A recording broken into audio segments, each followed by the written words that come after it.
બનાસકાંઠા જિલ્લાના બે ભાગ કરવાની ચર્ચા, બનાસકાંઠાનું વિભાજન કરી પશ્ચિમ વિસ્તારને ઓગળ જિલ્લો બનાવવાની માંગ ઉઠી અને આ માંગ સાથે જ બેઠક મળી રહી છે। ઓગળ જિલ્લાનું વડુ મથક દિયોદર રાખવાની માંગ સાથે બેઠકનું આયોજન। દિયોદર તાલુકા સહિત અન્ય 5 તાલુકાના સામાજિક તેમજ સર્વપક્ષીય રાજકીય આગેવાનોની હાજરીમાં બેઠક મળશે। બપોરે 3 વાગે રાજવી ગુમાનસિંહજી બાપુની આગેવાનીમાં દિયોદરની વીકે વાઘેલા હાઈસ્કૂલ ખાતે બેઠક મળશે। બનાસકાંઠા જિલ્લાના વિભાજનની વાતને લઈ હવે ઠેર ઠેર બેઠકોનો દોર શરૂ થયો।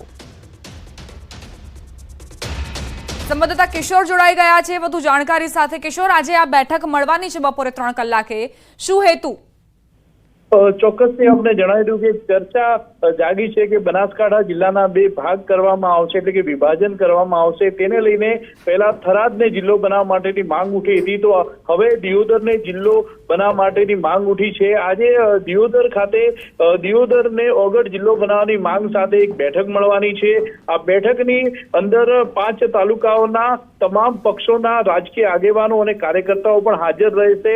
તે ઉપરાંત પૂર્વ ધારાસભ્ય અને ધારાસભ્યો પણ હાજર રહેવાના છે। દિયોદરની વીકે વાઘેલા હાઈસ્કૂલ ખાતે બેઠક મળશે અને તેમાં નિર્ણય લેવામાં આવશે કે ભાઈ જો વિભાજન બનાસકાંઠા જિલ્લાનું કરવું હોય તો દિયોદરને મુખ્ય મથક બનાવવામાં આવે અને ઓગળ જિલ્લો તેનું નામ રાખવામાં આવે તેવી માંગ કરવામાં આવશે। જી આભાર કિશોર, જાણકારી આપવા માટે।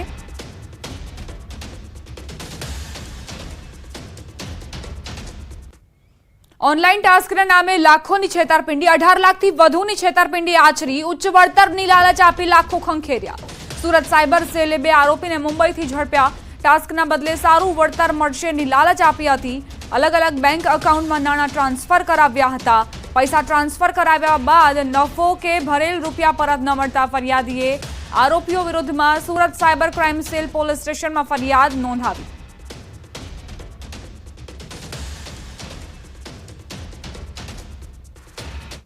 સમાચાર નવસારીથી પ્રાપ્ત થઈ રહ્યા છે। ગાંજાની ખેતી કરતા શખ્સની ધરપકડ કરાઈ છે। ખેરગામના ઢોલંબર ગામે છોડ ઉગાડવામાં આવ્યા હતા। ઘરની પાછળ 15 જેટલા છોડ મળી આવ્યા। એસઓજીએ 54,000નો મુદ્દામાલ કબજે કર્યો। એસઓજીએ તપાસ કરતા આખું કારસ્તાન બહાર આવ્યું। એનડીપીએસના ગુનામાં પોલીસે એક આરોપીની ધરપકડ કરી છે। 1 મહિનામાં બીજી વખત ગાંજાની ખેતી કરતા ઈસમની પોલીસે ધરપકડ કરી જેલ હવાલે કરી દીધો છે।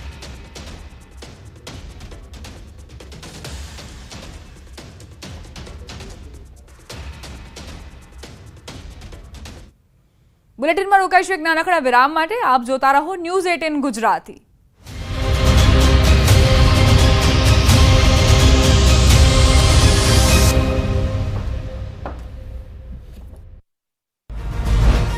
આવી નવલા નોરતાની રાત, તમારી શેરી ગરબાના રંગ ન્યૂઝ 18 ગુજરાતીને સંગ।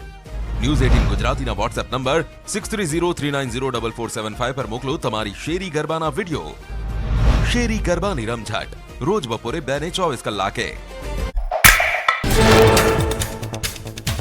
વડોદરાના નિઝામપુરામાં ખેલાયો ખૂની ખેલ। ડાન્સ ક્લાસીસના સંચાલકનો 2 યુવકો પર ચપ્પુ વડે જીવલેણ હુમલો। એક યુવકને ગંભીર ઈજા પહોંચતા સારવાર હેઠળ। ઘટનાના સીસીટીવી ફૂટેજ આવ્યા સામે। બિહારના દરભંગાનો વાયરલ થયેલો વિડીયો ચર્ચામાં। સોશિયલ મીડિયા પર લાઇક્સ મેળવવાના ચક્કરમાં વાયરલ કર્યો ખોટો વિડીયો। બિહારમાં પૂર આવ્યું હોવાનો વિડીયો વાયરલ થતા તપાસ શરૂ। બિહારના કટિહારમાં અનેક વિસ્તારમાં પૂરના પાણી ભરાયા। અમદાવાદ બ્લોકની 12 પંચાયતો અને નગર પંચાયતો પણ પૂરથી પ્રભાવિત। કેડસમાં પાણી વચ્ચેથી લોકો અવરજવર કરવા મજબૂર। ઘરોમાં પાણી ભરાઈ જતા ઘર વખરી પલળી। લોકો ભોજન માટે પણ વલખા મારતા દેખાયા। રોજિંદા કામો કરવા માટે પણ સ્થાનિકો જોખમ ખેડવા મજબૂર બન્યા। બિહારના કિશનગંજમાં કનકાઈ નદીના જળસ્તરમાં વધારો। નીચાણવાળા વિસ્તારોમાં પૂર આવવાની શક્યતા। વધતા જળસ્તરને લઈને તંત્ર એલર્ટ મોડમાં। નેપાળમાં આવેલા પૂરના કારણે મચ્યો હાહાકાર। બિહારના ખેતરો પૂરના પાણીથી થયા પાયમાલ।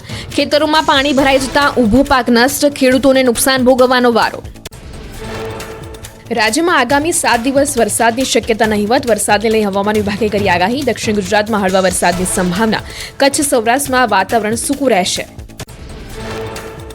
ખેલૈયાઓ રેનકોટ તૈયાર રાખજો। હવામાન નિષ્ણાત અંબાલાલ પટેલનો મોટો ધડાકો। 5 ઓક્ટોબરથી હવામાનમાં આવશે પલટો। દક્ષિણ ગુજરાત સૌરાષ્ટ્રમાં મધ્યમ વરસાદની આગાહી। નવરાત્રીમાં વિલન બની શકે છે મેઘરાજા।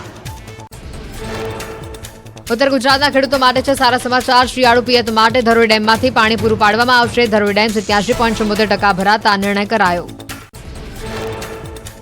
રાવલ ગામે નદીના પુલ પાસે ફસાયેલા વૃક્ષો હટાવવાનું કામ ખેડૂતોએ જાતે કર્યું. નદીમાં વૃક્ષો ફસાતા પાણી ખેતરોમાં ફરી વળ્યા. તંત્ર દ્વારા કોઈ કામગીરી ન કરાતા ખેડૂતોએ સ્વખર્ચે કરાવી પડી કામગીરી. આણંદના સોજિત્રા તાલુકાના 23 ગામમાં ડાંગર પકવતા ખેડૂતોને મોટું નુકસાન. હજી પણ ઘણા ખેતરોમાં વરસાદી પાણી ભરાયેલા. પાક નુકસાનીના સર્વેમાં ભેદભાવ કરાયાનો ખેડૂતોને આક્ષેપ. ફરી સર્વે કરીને વળતર ચૂકવવા ખેડૂતોએ કરી માંગ. સુરેન્દ્રનગર અને વઢવાણ શહેરમાં 2 દિવસ પહેલા પડેલા વરસાદ બાદ હજુ પણ પાણી ભરાયેલા. વરસાદી પાણી સતત ભરાયું રહેતા મચ્છરોનો ઉપદ્રવ વધતા રોગચાળાની ભીતિ. પાલિકાએ પ્લોટ ધારકોને માત્ર નોટિસ આપીને માન્યો સંતોષ. જામનગરના બીઆરસી ભવનમાં ભરાયું પાણી. બીઆરસી ભવનમાં પાણી ભરતા સરકારી ચોપડા પાણીમાં પલળ્યા. ન્યૂઝ 18 ગુજરાતે બીઆરસી ભવનના કોઓર્ડિનેટર સાથે વાતચીત કરતા ખુલાસો. અનેક વખત રજૂઆત બાદ પણ સમારકામ ન કરાયું હોવાનો આરોપ. રાજકોટના મવડી વિસ્તારમાં ગેરકાયદે જગ્યામાં ચાલી રહ્યા છે શાળા. પરમિશન વગર 3 માળનું મકાન બનાવી દીધું. 1.5 વર્ષથી મનપાએ માત્ર એક જ નોટિસ આપી સંતોષ માન્યો. શાળામાં અંદાજે 600 થી પણ વધારે બાળકો કરે છે અભ્યાસ. આ કાંડ બાદ પણ રાજકોટનું તંત્ર ઘોર નિદ્રામાં. સ્કૂલ બિલ્ડિંગને બીયુ પરમિશન કે ફાયર એનઓસી પણ નથી. શાળા સંચાલકે મીડિયા કર્મીઓ સાથે પણ કર્યું ગેરવર્તન. સંચાલકોએ પત્રકારો સાથે ગેરવર્તન કરી શાળાની બહાર કાઢ્યા. અરવલ્લી જિલ્લાના કોરી માલિકોએ કલેક્ટરને આવેદનપત્ર આપી વિવિધ માંગ અંગે રજૂઆત. માંગ નહીં સંતોષાય ત્યાં સુધી હડતાલ યથાવત રહેશે. એન્વાયરમેન્ટ ક્લિયરન્સ સર્ટીના નવા નિયમને પગલે ચાલતી હડતાલથી કોરી ઉદ્યોગોને કરોડોનું નુકસાન. ખેડા જિલ્લા ક્વોરી એસોસિએશન રાજ્યવ્યાપી હડતાળમાં જોડાયું. કપડવંજ, ઠાસરા, ગળતેશ્વર અને બાલાસિનોરના ઉદ્યોગકારોએ યોજી બેઠક. ખેડા જિલ્લા ક્વોરી એસોસિએશન આપશે આવેદનપત્ર. ભાવનગરના અલંગ શિપ બ્રેકિંગ યાર્ડમાં મંદી. 2 વર્ષથી પ્રતિમાસ માત્ર આંગળીના વેઢે ગણી શકાય તેટલા જહાજ આવી રહ્યા છે ભાંગવા માટે. ઇઝરાયલ ઈરાન યુદ્ધની પરિસ્થિતિને લઈ જહાજના ભંગાણમાં ઘટાડો.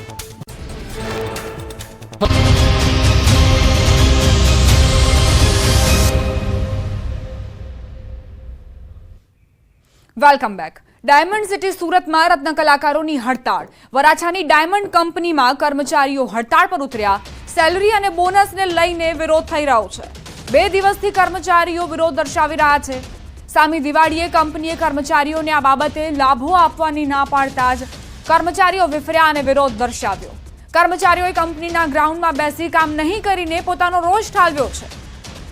સેલરી અને બોનસના લાભ ન આપવાને લઈને જ કર્મચારીઓ આકરા પાણીએ જોવા મળી રહ્યા છે. માલિકો માનવા તૈયાર નથી, પીછેહટ કરવા તૈયાર નથી અને સામે કર્મચારીઓએ હડતાળ પાડીને વિરોધ દર્શાવ્યો, રોષ ઠાલવ્યો. ગ્રાઉન્ડમાં બેસીને તેમણે પોતાની રજૂઆત કરી કે જો આ વખતે પણ અમને દિવાળીની સેલરી અને બોનસના લાભ નહીં આપવામાં આવે તો અમે કામ નહીં કરીએ.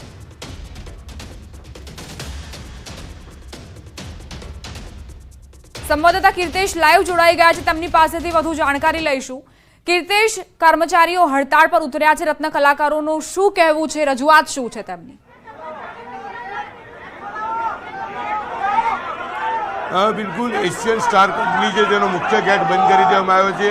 2500 કરતાં વધુ કારીગરો અત્યારે અંદર છે, ત્યારે તમામ કારીગરોને પૂરી દેવામાં આવ્યા છે અને જે કારીગરો છે આપણે એમની સાથે વાત કરવાનો પ્રયાસ કરીશું. શું કહેવું છે, મહિલાઓ મોટા પ્રમાણમાં છે, ચોક્કસ આપણે મહિલાઓ સાથે વાત કરીશું. શું કહેશો બેન?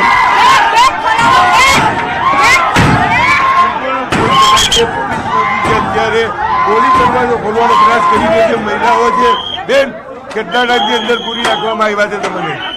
ઓ બેન, કેટલા ટાઈમથી પૂછેલા છે? બિલકુલ પોલીસ આવી છે, ગેટ ખોલાવવાનો પ્રયાસ કરી રહ્યા છે. કંપનીના મેનેજર અહીંયા છે, આપણે એમની સાથે વાત કરવાનો પ્રયાસ કરીશું. શું કહેવું છે, કેમ આ પ્રકારની પરિસ્થિતિ? કારણ કે 15% પગાર કાપી લેવામાં આવ્યો છે, બોનસ નહીં આપવાની વાત છે. મોટાભાઈ, તમામ 2500 કર્મચારીઓને બંધક બનાવવામાં આવ્યા છે. જવાબ આપશો મોટાભાઈ? શું કહેશો? સાહેબ, કેમ પગાર કાપવામાં આવ્યો? હું તમને 10 વખત કહી ચૂક્યો છું કે હું HR નથી, છતાં તમે આ રીતના કહો છો તો તમે આ ખોટું કરી રહ્યા છો. શું મામલો? તમે અહીંયા ઉભા છો, પોલીસ બોલાવી, તમે પોલીસને બોલાવી છે. મામલો શું? ઉભા રહીને વાત કરો મોટાભાઈ, ભાગાભાગી ના કરશો. તમે હાથ દ્રશ્ય જોઈ શકાય છે. તમામ 2500 કર્મચારીઓને પગાર કાપી લેવામાં આવ્યો છે, બોનસ નહીં આપવા માટે બંધક બનાવવાને લઈને હવે હંગામો ચાલી રહ્યો છે. મોટા પ્રમાણમાં, કારણ કે સામી દિવાળીએ જે રીતે હીરા ઉદ્યોગમાં મંદીનો માહોલ છે, વચ્ચે જે પરિસ્થિતિ ઊભી થઈ છે, ત્યારે દરવાજો ખુલ્લો છે, પોલીસ અંદર છે, અમે બી અંદર જઈ લોકો જોડે વાત કરવાનો પ્રયાસ કરવાનો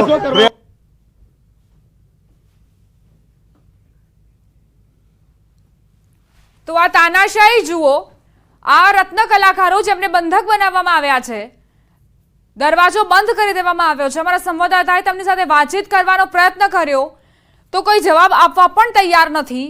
એક વ્યક્તિ, એક મહાશય જેવું કહી રહ્યા હતા, મારી સાથે વાત ન કરો.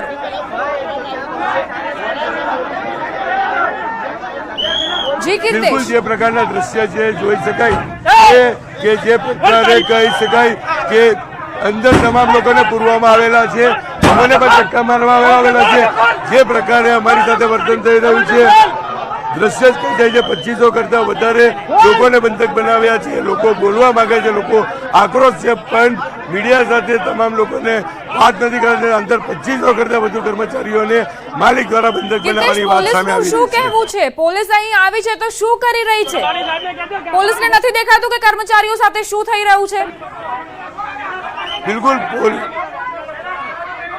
બિલકુલ પોલીસને બી અંદર જવા નથી દેતા. કંપનીના HR આવી પહોંચ્યા છે, વાત કરવા નથી દેતા. અને જે પ્રકારે કહી શકાય કે કંપનીના સિક્યુરિટીની દાદાગીરી વધી રહી છે. કર્મચારીએ મીડિયા જોડે કેમ હાથાપાઈ કરી? સિક્યુરિટીને કોણે સત્તા આપી? મારામારી કેમ કરી? તમારા સિક્યુરિટીએ મારામારી કેમ કરી? મારા સિક્યુરિટી મારામારી સર કેમ કરી? શું નામ તમારું? શું નામ તમારું? કંપનીના મેનેજર આવા નફટ માણસ ની લઈને કર્મચારીઓ હડતાલ કરી છે, ધમાલ કરી રહી છે. ચોક્કસપણે કહી શકાય કે સુરત જે ડાયમંડ સિટી તરીકે ઓળખાય છે તેની ચમક ધીરે ધીરે હવે ઓછી થાય, એની પાછળ આવા માલિકો જવાબદાર છે. સામી દિવાળીએ પગાર કાપવો, બોનસ નહીં આપવો અને કારીગરોને બંધક બનાવવાને લઈને મામલો વધુ ઉશ્કેરાઈ રહ્યો છે.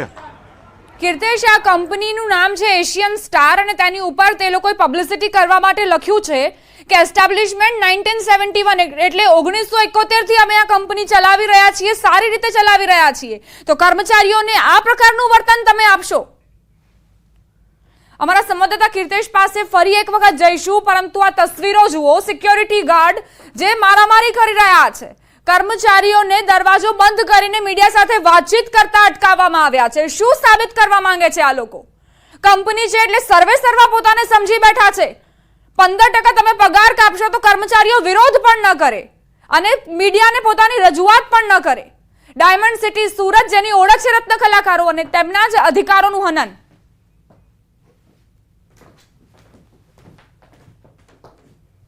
આ સાથે જ બુલેટિનમાં અત્યારે બસ આટલું જ. વધુ અપડેટ્સ માટે આપ જોતા રહો ન્યૂઝ 18 ગુજરાતી.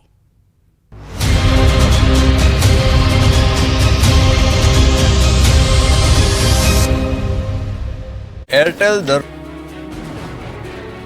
દિવસ ગુજરાતના પ્રવાસે આવેલા કેન્દ્રીય ગૃહમંત્રી અમિત શાહ સતત બીજા દિવસે વિવિધ કાર્યોની ભેટ આપી. અમિત શાહ બીજા દિવસે દિવસભર અલગ અલગ 13 કાર્યક્રમોમાં હાજરી આપી. અમિત શાહ બીજા દિવસના પ્રવાસનો પ્રારંભ ગાંધીનગરથી કર્યો. અડાલજમાં કેન્દ્રીય ગૃહપ્રધાન અમિત શાહના હસ્તે હીરામણી આરોગ્યધામનું લોકાર્પણ કરાયું. 50 કરોડના ખર્ચે બનાવાયેલી આધુનિક સુવિધા ધરાવતી હોસ્પિટલનું અમિત શાહના હસ્તે લોકાર્પણ કરવામાં આવ્યું. ત્યારે ગાંધીનગરમાં આરોગ્ય ક્ષેત્રે આજે સ્વર્ણિમ સૂર્યોદય થયો છે. ત્યારબાદ એડીસી બેંકના અને મહાત્મા મંદિરમાં આયોજિત કાર્યક્રમમાં હાજરી આપી હતી. ગાંધીનગરમાં મહાત્મા મંદિર